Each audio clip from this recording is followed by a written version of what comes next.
और कांग्रेस बीजेपी एक, और हमें आरएलपी को कमजोर करना। लेकिन आरएलपी कमजोर नहीं हुई है। एक सीट जीत भी जाते तो कौन सी बात सरकार बन जाती बताओ। कांग्रेस के कितने जीते हुए, किस तरह उनको पीट के निकाला बाहर 6 जनों को, और आज माफी मांग के घुस गए अंदर। देखा आपने माफी मांगते हुए? देखा नहीं देखा कि साहब हमारी गलती हो गई, तो लड़ाई करी क्यों? मैंने मेरे जीवन में माफी नहीं मांगी कभी। कितनी बार लड़ा, सस्पेंड हुआ, एक बार कहा आप माफी मांग लो, नहीं तो आपको 1 साल के लिए करेंगे। मैंने कहा 1 साल और 1 महीने के लिए करो, माफी मैं नहीं मांगता। ईश्वर के आगे जरूर झुक सकता हूं या मेरे लोगों के सामने झुक सकता हूं। माफीनामा मेरी हिस्ट्री के अंदर नहीं है भैया। चाहे जिंदगी जाए और चाहे राजनीति जाए, ऐसे लड़ाई लड़ी जाती है।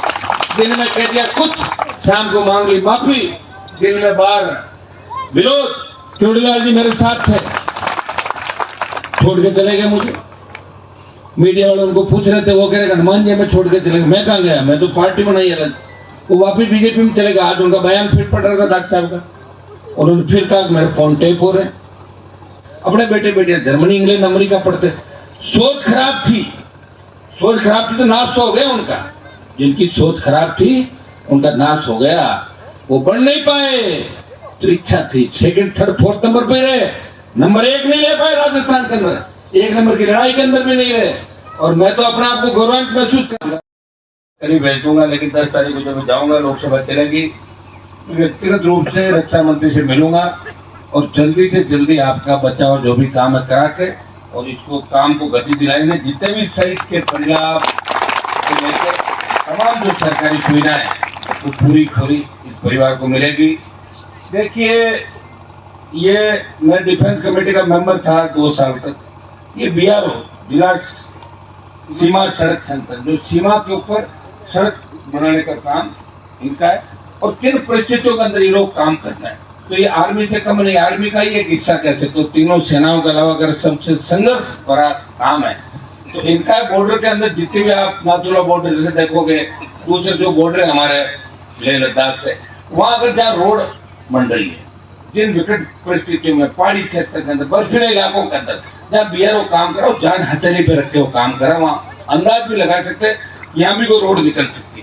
तो इन्होंने जो शहादत दी वो निश्चित रूप से हमारे कौम का सम्मान, इस जिले का, इस गांव का सम्मान बढ़ाया। और आज हालात ये हो गए कि शहादत के अंदर हम नंबर 1 है देश के अंदर। हमारा समाज 62, 65, 71 और कारगिल की लड़ाई का इतिहास उठा के देखेंगे तो सबसे ज्यादा सही शहादत सिख जाट, जट सिख और जाट, इन्होंने सब ज्यादा शहादत दी। गीत भी देखो सम्मान के साथ गाया जाता है कि कोई सिख, कोई जाट, मराठा, कोई गोरखा, कोई मद्रासी। ये भारत की रखवाली करने वाली मार्शल जातियां। ये कहते हैं हमारा सीना चौड़ा हो जाता है, लेकिन राजनीतिक रूप से जब तक अपन मजबूत नहीं होंगे तब तक सारी चीजें जो है वो गौण हो जाएगी। अभी आपने देखा होगा कि सेना में लड़ने का सबसे ज्यादा जो जज्बा और अधिकार और सादत हमारी थी, उसके बावजूद दिल्ली की सरकार को लगा कि सेना में भी ये शहीद क्यों हो रहे हैं, इसलिए अग्निवीर योजना लाके और सेना को भी ठेके पे दे दिया। इससे बड़ी विडंबना इस देश के अंदर नहीं हो सकती। और भाइयों, मैं आपको बता दूं कि कौन लड़ेगा आखिर इस देश के अंदर, बताएं मुझे। लड़ने वाले योद्धा चाहिए। अब तेजा जी महाराज अवतार छोड़ लेंगे, किसी आप में से बैठे व्यक्ति को लड़ना पड़ेगा। आपस में लड़ाई छोड़ो, आप लोग आपस में लड़ लेते हो। मैं भी उसी गांव से आता हूँ और आप भी आते हैं। यहाँ आसपास गोपालगढ़, खीमसर, नागौर आपस में लड़के एक दूसरे को मार देते हैं, कत्ल कर देते हैं, पैसी पड़ती है, बच्चे बर्बाद होते हैं। लेकिन देश के लिए कौन लड़ रहा है? जब व्यवस्था बदलने की बात हो, कौन व्यक्ति आगे आएगा व्यवस्था बदलने के लिए?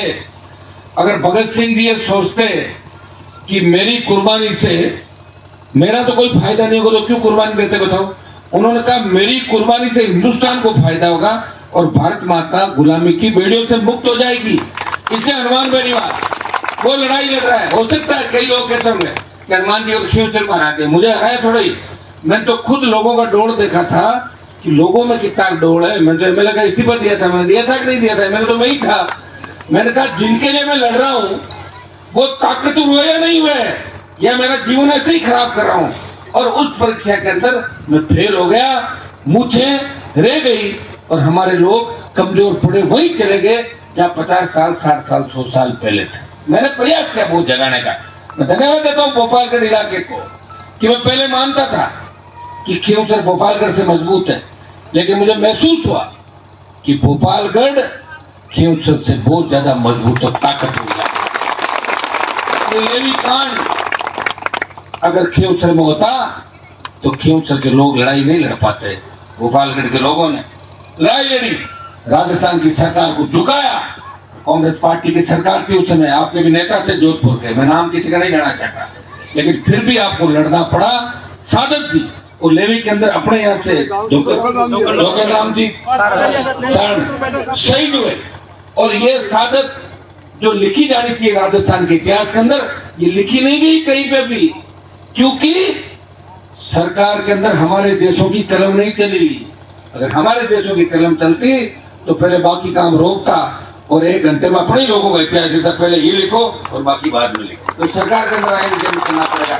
सरकार बन पा रही है, मैं तो जिनको तैयार कर रहा हूं वही मेरे सामने आ रहे हैं। जिनको तैयार कर रहा हूं वो सारे भस्मासुर साथ तैयार होते हैं और मुझे ही मारने के लिए भस्मासुर दौड़ रहे हैं। मैं मजबूत हूं, मर नहीं रहा हूं, इसमें कोई दो राय नहीं। कांग्रेस बीजेपी सारी एक जगह हो रही, फिर भी मैं लड़ रहा हूं। और आप देखिए कि पूरी जवानी मैंने समर्पित कर दी आप लोगों के लिए। मुझे सत्ता का अगर सुख भोगना होता तो कभी मैं ले लेता सत्ता का सुख, लेकिन 10 आदमी आप लोग आ गए और आपने कह दिया कि हनुमान जी हमारी बात का सवाल है और आप तो इनकी मदद कर दो, उनकी मदद। आपके पीड़ित मदेना साहब का परिवार किस तरह तकलीफ था, 18 का अब छोड़ो, 18 में जाओ, 2018 के अंदर जिस तकलीफ के दौर से गुजर रहा था, मैंने उनकी मदद की, विधायक बनवाया। उसके बाद वो सामने हो गई, आदत है अपने लोगों की मदद करता है, भाई भाई के सामने तो होना ही। तो अपना तो पूरा जो हिस्ट्री वो इसी बात की रही है, दूसरों नहीं लड़ सकते हमारी लोगों से। एक नहीं, जो नागौर में लंबे लंबे भाषण दे रहे हैं, ये ज्योति बिरला का कहीं नाम नहीं था। 2009 के अंदर रूपाराम जी और मैं इसको लेके आए, हमने कहा रिचवाड़ हरिंदर को छोड़ के इसको टिकट दे दो। इसको कोई नहीं जानता था नागौर। इसके पिताजी की जैतन में जमानत जब्त हुई थी, 12,000 वोट आए थे 90 के अंदर। ये जानते चौधरी साहब पीछे में 1990 में जब जनता दल का दबदबा था, तब रिचवाड़ मिर्जा देवाना से चुनाव लड़े। इनके पिताजी ने जीत करी नाथुराम जी को कि मेरा बेटा तो यहीं से लड़ेगा, तुम्हारे बेटे को वहां लड़ा। तो उन्होंने जैतन उतार दिया और 12,000 वोट आए। जिसके पिताजी के 12,000 वोट आके जमानत जब्त हुई 1990 में, और उसकी बेटी को 20 साल बाद हनुमान बेनीवाल बीजेपी में रहते हुए भी लेके आता है कि कांग्रेस पार्टी इसको उम्मीदवार बनाए, मैं वसुंधरा जी की रड़क निकालूंगा और कांग्रेस को जिताऊंगा और जीता के हिंदुस्तान की सबसे बड़ी पंचायत भेजा। हुआ क्या? सामने हो गई। प्रयास किया, वापिस नहीं जीतने दिया। 4 बार हराया लगातार, 3 बार लोकसभा और 1 बार विधानसभा। ऐसा नहीं है, अब ठीक है कई बार उपचुनाव होते हैं, देखते हैं। अभी ये कोई खींवसर के अंदर लोग बड़े पिछले खींवसर हनुमान जी के हार हो गए। हनुमान जी की हार नहीं है, हनुमान जी तो जीते ही है। हनुमान जी तो 95,000 वोट लेके खुद के दम पे लगातार लड़ाई लड़ रहा है। एक व्यक्ति राजस्थान में वो सरकारों से लड़ रहा है, वो मुझे भी याद दिला रहे लोगों को, कहां गई मुझे, इस स्थिति में लेके आ गया राजस्थान। हाँ, हमारे लोग ना समझते नहीं है। अभी भी 20,000 वोट अगर बीजेपी में नहीं देते क्या फर्क पड़ जाता? और जिसको जिताया है वो कौन सा आपका मान सम्मान बढ़ा देगा? बताओ मुझे। आपका मान सम्मान 2-3 महीने में कहीं कहीं सड़क पर नजर आ जाएगा, देख लेना आप कहीं कहीं बढ़ाता। मैं बता रहा हूं आपको, आप देखोगे, चिंतन करोगे और सोचोगे तो आपको लगेगा कि क्या कर दिया हम लोगों ने। क्या इतने भी समझदार नहीं है?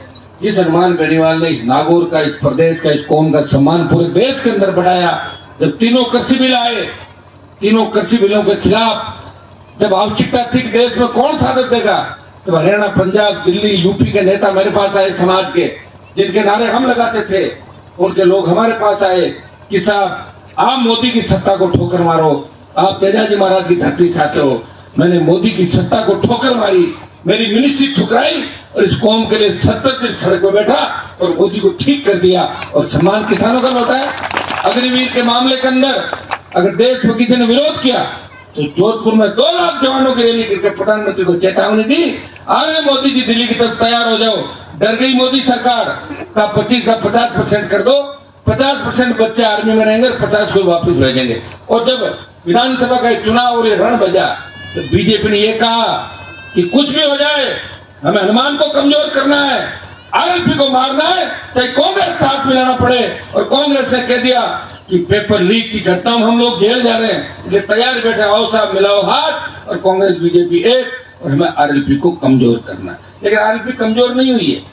एक सीट जीत भी जाते तो कौन सी बात सरकार बन जाती, बताओ। कांग्रेस के कितने जीते हुए, किस तरह उनको पीट के निकाला बाहर 6 जनों को, और आज माफी मांग के घुस गए अंदर। देखा आपने माफी मांगते हुए, देखा नहीं देखा कि साहब हमारी गलती हो गई, तो लड़ाई करी क्यों? मैंने मेरे जीवन में माफी नहीं मांगी कभी। कितनी बार लड़ा, सस्पेंड हुआ, एक बार कहा आप माफी मांग लो, नहीं तो आपको 1 साल के लिए करेंगे। मैंने कहा 1 साल और 1 महीने के लिए करो, माफी मैं नहीं मांगता। ईश्वर के आगे जरूर झुक सकता हूँ, या मेरे लोगों के सामने झुक सकता हूँ। माफीनामा मेरी हिस्ट्री के अंदर नहीं है भैया, चाहे जिंदगी जाए और चाहे राजनीति जाए, ऐसे लड़ाई लड़ी जाती है। दिन में कह दिया कुछ, शाम को मांग ली माफी, दिन में बार विरोध, कमरों के अंदर पैर पकड़ना। कि जितने भी घूम रहे कांग्रेस के आपके नेता, आधे से ज्यादा तो 18 और 23 के अंदर समझौता करके हटाजोड़ी करके जीत के चले गए थे। कांग्रेस को आप कोई ज्यादा मानो, वो कांग्रेस रही भी नहीं पुरानी, भूल जाओ उस कांग्रेस को। इसमें आपके लोग थे, अब कौन सी कांग्रेस है बताओ मुझे, कहां है कांग्रेस पार्टी? अगर कांग्रेस पार्टी होती तो इस तरह दिल्ली में बीजेपी थोड़ी जीतती। कांग्रेस का काम एक ही था कि केजरीवाल को हराने का ठेका और सुपारी कांग्रेस को दिल्ली में दी, काम पूरा किया। खींवसर में हनुमान की पार्टी को हराने की सुपारी कांग्रेस को दी कि आपके नेताओं को जेल में नहीं डालेंगे पेपर लीक में, आप तो हनुमान जी के वहां हरा दो। बोले हाँ साहब हम तैयार हैं, हम वही काम करेंगे जिन्हें पहले कणवरिया करता कौन करता, राजा महाराजा का टाइम, तो कणवरिया काम कांग्रेस पार्टी करी हुई है, तो यही करेंगे कांग्रेस। अब इसलिए आप तैयार हो जाओ। गोपालगढ़ मजबूत इलाका इसलिए मजबूत है कि आपने पुखराज को भी दोबारा 65,000 रुपये डाल दिया, जिनकी आवाज भी नहीं निकलती थी। कितना दिया पैसा? 65,000 बिना आवाज लड़न दे दिया। मतलब आप ताकतवर थे, मजबूत थे, थोड़ा सा ढंग से अगर हैंडल करते तो जीत के नजदीक आ जाते। और पिछली बार जिसकी जाति का 800 वोट दी उसको विधायक बनाया आपने। और मैं ये बात आपको इसलिए कह रहा हूँ, कहीं तो आप अदरवाइज मत करना। कई लोग ऐसा गोपालगढ़ दिन दौरा करे ज्यादा, गोपालगढ़ मेरा इलाका, आपने मुझे ताकत दी थी, गोपालगढ़ मेड़ता और खींवसर में बड़ी ताकत मुझे थी। लेकिन मुझे दुख इस बात का हुआ कि वीर तेजाजी महाराज की धरती के वो लोग, मैंने एक आदमी को पूछा, मैंने कहा आपने क्यों किया ऐसा? कि साहब बस हो गई, चूक हो गई। तो अब इस चूक का इलाज क्या बताओ मुझे? चूक तो कई जब हुई थी आजादी के समय, आप देख रहे हो आज तक बंटवारे से लेकर जो चूकें हुई वही तो तकलीफ दे रही है। बात का सवाल होता है, नागौर और खींवसर के नाम से जब कोई व्यक्ति जाता था तो हरियाणा, यूपी, दिल्ली का जाट कहता था आओ आप नागौर खींवसर के जाट हो, बहुत मजबूत लोग हो आप, आइए हमारे मेहमान बनिए। और अब वही नागौर खींवसर के लोग जाते, लोग कहते हैं अरे छोड़ो तुम हनुमान को या बैठे वही हो नागौर, वो नहीं। हाँ वो कहने लगे लोग, ये बात तो कह नहीं भाई, उसमें क्या। ये तो मैं धन्यवाद दूंगा लोकसभा के अंदर मुसलमानों का, जिन्होंने 40% वोट मुझे दिए। बाकी नागौर के जाट तो 35-40% वोट ज्योति मिर्जा को देके मुझे लोकसभा में भी हरा देते। कोई ताकत नहीं थी ज्यादा, इसलिए आपको दबाव मारने की जरूरत नहीं है। कोई कहना मैं नागौर अच्छा गढ़, मैं गोपालगढ़ का था ही मजबूत था, मैं ले में ये क्या सही है। हाँ तेजाजी महाराज का अवतार वहां हुआ, लेकिन तेजाजी की पूजा भी 2007 के बाद ही चालू हुई है ज्यादा देश के अंदर। पहले इतना पूजन था, 5,000 मंदिर बने देश में। कितने? 5,000 मंदिर। नाथुराम जी तो कभी तेजाजी की जय नहीं बोली, ये जयकारे मैंने ही चालू किए भाई, विधानसभा, लोकसभा और देश में तमाम नेताओं से जयकारा चालू करा दिया। इसलिए गोपालगढ़, जोधपुर, नागौर, बाड़मेर, ये तमाम इलाके एक जैसे हैं। कोई ये कह दे मैं तो वहां जन्म ले लिया और मैं मजबूत हो गया, ऐसे नहीं होता। हर समय के हिसाब से समय चक्कर चलता है। मैं मजबूत हूं, इसमें कोई दो राय नहीं। अब कोई कह दे कि हनुमान जी के आसपास पैदा हुआ हूं, गांव में और उस जिले में मैं हनुमान जी जितना मजबूत हूं, तो मजबूत नहीं हो सकता। क्योंकि जिस स्टेज में मैं खड़ा हूं, कितनी दुश्मनी है मेरी बताओ देश के अंदर, कितनी प्रदेश में दुश्मनी है। कई लोगों को नींद नहीं आती, मैं घूम रहा हूं ना, उनको मेरी गाड़ी देखते, मेरा खबर देख के उनकी नींद उड़ जाती है कि यार लोग ऐसा, अरे नहीं अभी तो एमपी बना घूम रहा है ना। कई मैं जब कोरोना का अंदर था तो कोरोना में मेरे ही समाज का एक नेता, मैंने कहा साहब ये कभी अपना हो ही नहीं सकते, तो उन्होंने कहा साहब ये बहुत चिंता कर रहे थे आपकी, ये कह रहे हनुमान जी की तबीयत खराब है। मैंने कहा चिंता करे तो मेरे सामने फोन लगा, राजू सुन। तो मैंने कहा लगा फोन, तो मैं कोरोना के अंदर था, जब मैं जिंदगी और मौत के बीच जूझ रहा था, तो उसने हमारे समाज के बड़े नेता को टेलीफोन लगाया कि साहब हनुमान जी की तबीयत सही को नहीं, अरे वो मरी कड़ा आप बता हम 4 भेगा और सही तो बता जीव तो को निकले बटू अरे मैं तो कुत्ता जीव तो निकलो अरे काट दी इसलिए क्योंकि खुद तो कर कौन से खुद तो गजेंद्र सिंह जी की मूर्तियां लगी है दादाजी की बेटा माड़ा पर जा माड़ा पहले जगह पहले 3-4 जना कोर्ट में जाए जिमे 3-4 हजार लोग कितना 3-4 हजार लोग कोर्ट में जिमन गया और अपना समाज का जगह भाई साहब एक भिंडड़ा 2-3 नागौर का जगह बड़ा नेता 6.5 फुट लंबा आजकल भाषण दे जोरदार क्या मांगा अमेरिका में रीला चले इन्होंने माड़ा पहना के कहा कि इन लोगों ने बहुत बड़ा काम किया काम पाई के थाने खाए लोगों ने मंच था ज्यादा काम करे नहीं तो आप अंदाज लगा सकते हो इससे कि कितने कमजोर लोग और उन कमजोर लोगों ने हमारा नेतृत्व किया बातें चल पड़ी पुराना समय ऐसा था न सोशल मीडिया थी न अखबार थे न टेलीफोन थे पानी बिजली सड़क स्कूल कुछ भी नहीं था ये बात काम काट लियो अगर वो नेता आज होते ना तो 15 मिनट को नहीं चलता 15 मिनट नहीं चलते वो आज का समय हो रहा है आज जो लड़ रहे हैं हम लोग लड़ रहे हैं अपराधी पग पग पे सरकार मारना चाहती है सुरक्षाएं हटा देती है चाहे जैसे कर देती है कौन मांगता है सरकार की तरफ हम थोड़ी कहता मैं सुरक्षा दो सरकार ने मुझे कहा आप लिख के दो मैंने कहा किस बात का कि सुरक्षा का था मैं क्या गारंटी है इंदिरा गांधी जी की सुरक्षा से उनको मारा नहीं था लिख के देवा था तो भैया जिस दिन मौत आएगी आ जाएगी तुम्हारे जैसे लोगों को हम कहेंगे कि हमें सुरक्षा दो अपना मिलती रहेगी जाती रहेगी हमारी सुरक्षा जनता करेगी हमारा समाज करेगा किसान के बेटे करेंगे तो आज इस सादत के अवसर थोड़ा आप लोगों के अंदर जोश भरना भी जरूरी है क्योंकि जोश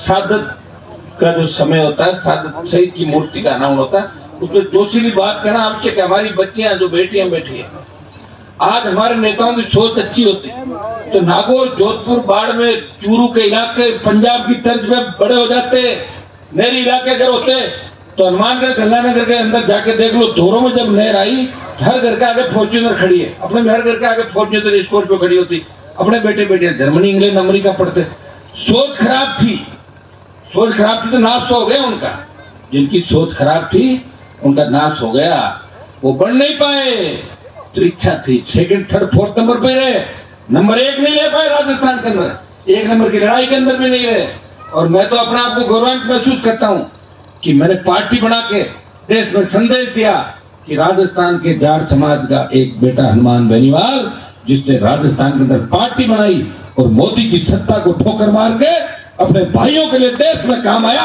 ये संदेश मैंने दिया और ये संदेश आगे भी मेरा जारी रहेगा आप चिंता नहीं करें कोई स्वास्थ्य में गड़बड़ हो जाए तो बात दूसरी है बाकी मुझे कोई झुका नहीं सकता इतना मैं विश्वास आपको दिलाता हूं क्योंकि मैं 100% शुद्ध और 1000% ईमानदार व्यक्ति हूं कभी जीवन के अंदर किसी को तंग परेशान नहीं किया और किसी की बद्दुआ नहीं वोट दिया नहीं दिया जो मेरे पास आ गया वो मेरा है मैंने उसका ध्यान भी रखा और तमाम दूसरी जातियों का भी मेरे समाज के साथ साथ तमाम 36 कौम को जहां भी मेरी आवश्यकता पड़ी आगे खड़ा मिला हाँ अगर मुझे किसी ने कहा तो मैंने मदद की और नहीं कहा तो भी कोशिश की भाई इस आदमी को न्याय मिलना चाहिए लोग तो जातिवाद का आरोप लगाते 10 तरह की बात करते हैं मैं उनको पूछना चाहता हूँ आप तो अखंड जातिवाद के अंदर डूबे हुए लोग हो आपको क्या अधिकार है किसी पर आरोप लगाने का अगर मैं जातिवादी होता तो पार्टी बना के थोड़ी चलता सारे के सारे लोग आज 36 कौम साथ है और समय जरूर लगेगा राजस्थान की परिपाटी नहीं है सारे भोपालगढ़ जैसे मजबूत इलाके नहीं है सारे इलाके मेड़ता की तरह नहीं है सारे इलाके और नहीं है जहां बदलाव हो सके लेकिन समय के साथ सब ठीक होगा और 28 के अंदर ये किसान कौम का परचम इस राजस्थान के अंदर ले आएगा मैं आपको विश्वास दिलाता हूं कुछ कमियां जो रही सब बड़ी कमी नहीं जानो धन की कमी है जानो को जानो आप ये तो सोचो 1 रुपए का चंदा भी नहीं कर रहा है कैसे चल रहा है 20 साल से सोचो कभी बैठ के घर में बैठ के सोचना कि सारी पार्टियां चंदा मांगती है बीजेपी हाथ फैलाती है कांग्रेस फैलाती है इलेक्ट्रोल बॉन्ड के नाम पे गाय के मांस का निर्यात करने वाले लोगों से चंदा ले लिया फिर भी वोट दे रहे और पैसे के दम पे आ जाते हैं वापिस लेकिन आपके भाई ने तो कभी 100 रुपए का चंदा भी आह्वान भी नहीं किया फिर भी चल रहा हूं ईमानदारी से आगे चल रहा हूं कहीं मेरी वजह से मेरी कौम के उंगली नहीं उठ जाएगा हनुमान की पार्टी ने ये कर दिया वो कर दिया पैसा तो मैं जब चाहे इतना इकट्ठा कर लूं कि आवश्यकता नहीं लेकिन फिर पैसा तो अनसंट इकट्ठा होगा आप ही जानते हो ऐसे तो होगा नहीं तो होगा तो फिर पकड़े जाएंगे फिर कह देंगे लो ये भी आ गया इतना ही टाइम लगेगा ना ये बचा ये भी आ पड़ा ये जो कमी नहीं ना लोग साहब कम किया होगी सीटा 18 और 23 कम में, क्यों 18 में जोश ज्यादा हो और 23 तक बड़ा भारत और वहां चले गए, समय कम दे पाए, देश की बात चली, प्रदेश की चली, संसाधनों की कमी हो गई, वोट कम नहीं आए, वोट 10 लाख आगे कमियां हो गई भाई। लेकिन अब की बार अपन सब मिलके नया बदलाव राजस्थान में करेंगे और मुझे पूरी उम्मीद है कि हमारी जो बेटियां, माताएं, छोटे भाई बैठे हैं, ये मैं लड़ाई तुम्हारे लिए लड़ रहा हूं मेरे भाइयों, कोई लड़ने वाला नहीं है। काश लड़ने वाले 4 भी हो जाए राजस्थान के अंदर, 4 आदमी चाहिए मान को 4 दे दो, 100 सीट है, एक ही हूं। केवड़ीलाल जी मेरे साथ थे, छोड़ के चले गए मुझे, मीडिया वाले उनको पूछ रहे थे, वो कह रहे हनुमान जी हमें छोड़ के चले गए। मैं कहां गया, मैं तो पार्टी बनाई अलग, वो वापिस बीजेपी में चले गए। आज उनका बयान फिर पड़ रहा था डॉक्टर साहब का, और उन्होंने फिर कहा मेरे फोन टेप हो रहे। दुर्भाग्य है अगर किसान नेता जो भारतीय जनता पार्टी के अंदर रहके अपनी बात मजबूती से उठा रहे हैं, वो यही बात कह रहे हैं बीजेपी की सरकार जब बनी थी उस समय एसआई भर्ती, आरपीएससी घोटाला और तमाम जो पेपर लीक हुए थे उनकी सीबीआई जांच करनी चाहिए, परीक्षाएं रद्द होनी चाहिए और भ्रष्टाचार का खात्मा होना चाहिए। वो बात राजस्थान सरकार के मंत्री केवड़ीलाल जी मीणा कह रहे हैं, लेकिन सरकार उनकी एक नहीं सुन रही है। कभी उनको डरा के उनसे लेटर लिखवाया जाता है, कभी उनको और कुछ कहा जाता है और उनको जलील करने का प्रयास भारतीय जनता पार्टी कर रही है। तो मैं डॉक्टर साहब से भी आग्रह करूंगा कि अब लंबी लड़ाई आप अगर लड़ने का मूड हो तो छोड़ो इस भारतीय जनता पार्टी को, कोई दिक्कत नहीं, राजस्थान की जनता फिर स्वीकार कर लेगी। और नहीं तो आगे भी तो तैयारी पड़ी, डॉक्टर साहब इधर आ जाओ मेरे साथ, मैं अकेला ही घूम रहा हूँ, फिर अपन दोनों और साथ घूम लेंगे, पहले खूब राजस्थान ना पाता। मैं तो बहुत से नेताओं कहता था, मैंने कहा भाई आप आ जाओ, कप्तान बन जाओ, हम तो दूल्हे बन जाओ, बाराती बनने को भी तैयार है, दुल्हन नहीं बनेंगे, अगर दूल्हा भी बनने को तैयार नहीं राजस्थान के अंदर। प्रयास मेरी प्रयास में कोई कमी रही नहीं। राजस्थान बहुत लंबा चौड़ा है, 1200 किलोमीटर, 1000 किलोमीटर लंबा चौड़ा। आप बताओ, एक राजस्थान में आज सुबह से मैं निकला हूं तो दूसरा प्रोग्राम अटेंड हुआ है, 1-2 और हो जाएंगे, लेकिन फिर बढ़ते जाएंगे। हर व्यक्ति चाहेगा कि हमारे बीच आए, जा नहीं सकते। मैं छोटे भाइयों को भी आग्रह करूंगा, ब्याह शादी कई कार्यक्रम में नहीं पहुंच पाता तो जो आप नाराजगी नहीं करें, कभी न कभी चलते फिरते आपके बीच आ जाएंगे। समय कम है और धीरे धीरे संघर्ष बढ़ता जा रहा है, इन बातों का भी हमें ध्यान रखना है। नाराज जब होना है, लोग अपने लोग जल्दी नाराज हो जाते हैं, अरे साहब थाने बुलाया था, गांव का कानून निकल गया, ध्यान का नहीं रहता, ध्यान आदमी का लड़ता है ना, उसको ध्यान नहीं रहता। तो मैं उनको कहता हूं कि आप छोटी बात पे बड़ा नुकसान नहीं करें, क्योंकि जो नुकसान आप करो अपने खुद का ही नुकसान करो, इस बात का हमें ध्यान रखना है। तमाम जो राजस्थान के मुद्दे हैं, 4 साल का समय हमारे पास पड़ा है, पूरी ताकत के साथ हम लोग लड़ेंगे। पेपर लीक से लेकर तमाम जो रोजगार के मामले, उसमें जो भी आरोपी है इनको सलाखों के पीछे डलवाएंगे, दूसरे जो लोग हैं उनको ठीक करेंगे और अपनी कौम को मजबूत करेंगे, किसान को मजबूत करेंगे, दलित, शोषित, पीड़ित, मुस्लिम, तमाम जो जातियां, इनको साथ लेके नए राजस्थान का निर्माण करेंगे और शहीदों के बताए हुए रास्ते पे हम राजस्थान को लेके चलेंगे। बहुत बहुत आपको धन्यवाद। भोपालगढ़ की वीर धरा को बारंबार धन्यवाद।